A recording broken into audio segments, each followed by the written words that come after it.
حکومت کا آئی فون قسطوں پر دینے کا اعلان۔ نگراں حکومت نے 12 جنوری سے آئی فون قسطوں پر دینے کا فیصلہ کیا ہے۔ نگراں وفاقی وزیر برائے انفارمیشن ٹیکنالوجی ڈاکٹر عمر سیف کا کہنا ہے کہ حکومت نے فری لانسرز کی دیرینہ مانگ کو حل کر دیا ہے اور انہیں بین الاقوامی گیٹ وے پے پال کے ذریعے ترسیلات زر کو چینلائز کرنے کے قابل بنایا ہے۔ انہوں نے اعلان کیا کہ 5G اگلے سال جولائی میں شروع کیا جائے گا اور 300 میگا ہرٹز اسپیکٹرم نیلامی کے لیے پیش کیا جائے گا۔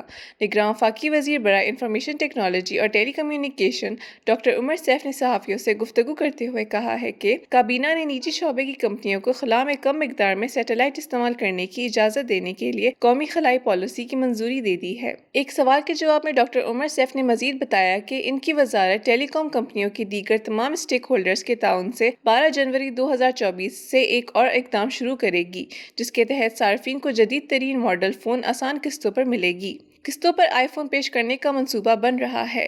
قسط ادا کرنے میں ناکامی کی صورت میں پاکستان ٹیلی کمیونیکیشن اتھارٹی PTA ڈیوائس کی شناخت، رجسٹریشن اور بلاکنگ سسٹمز کی طرز پر ہینڈ سیٹ کو بلاک کر دے گی۔ ایک سوال کے جواب میں نگراں وفاقی وزیر برائے IT نے کہا ہے کہ اس کا مقصد ذمہ دارانہ مالیاتی رویے کی ترغیب دینا اور اس بات کو یقینی بنانا ہے کہ اسمارٹ فون کی رسائی میں توسیع ہوتی رہے۔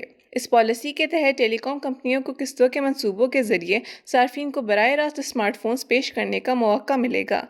اس طرح پاکستان میں خاص طور پر کم آمدنی والے طبقوں میں موبائل براڈ بینڈ کے فوائد کو وسعت ملے گی۔ مزید ایسی ویڈیوز دیکھنے کے لیے ہمارے چینل کو سبسکرائب کریں اور بیل آئیکن کو دبانا نہ بھولیں۔